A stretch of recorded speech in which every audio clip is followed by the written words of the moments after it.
Well, this research has shown that when the heart stops beating, the brain continues for some time, 20 or 30 seconds. But what's also interesting is that the actual type of activity in the brain is that we know from other experiments is associated with consciousness. So the idea is that the brain is capable of supporting some aspect of experience after the heart has stopped.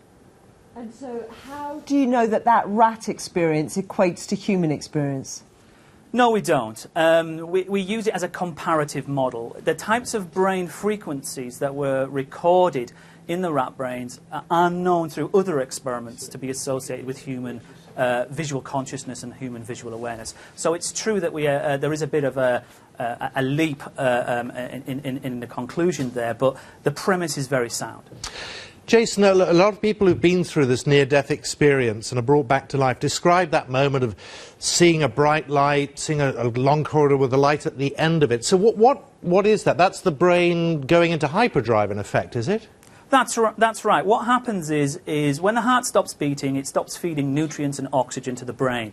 And then the brain starts to get very confused. And when it gets into that state, it starts to hyperfire. It starts to become very disorganized. And activity in the brain, like fire through the brain, massively increases. If that happens in the visual cortex, the part of the brain that's responsible for processing visual information, then you will start to see visual phenomena. And it's been known for a number of years to neuroscientists that some of that visual phenomena is the seeing of a bright light at the end of a tunnel. And as the disorganization increases, that bright light increases, giving the observer the feeling of travelling towards the light. And so, having done this study with rats, I mean, it's fascinating research. Where are you going to take it from here? Well, I think there are a number of possible things to explore with near-death experience. I think the important thing here is that it establishes what neuroscientists have speculated on for a long time, and that is that around the time of death and around the time of cardiac insufficiency and arrest, that the brain is still capable, at least theoretically, of supporting coherent experience. That still needs to be explored in human subjects, but the premise has been established, and that's quite important. You said 20 to 30 seconds after the heart stops, or stops feeding the brain is still active. So are you effectively still conscious? How does that manifest itself?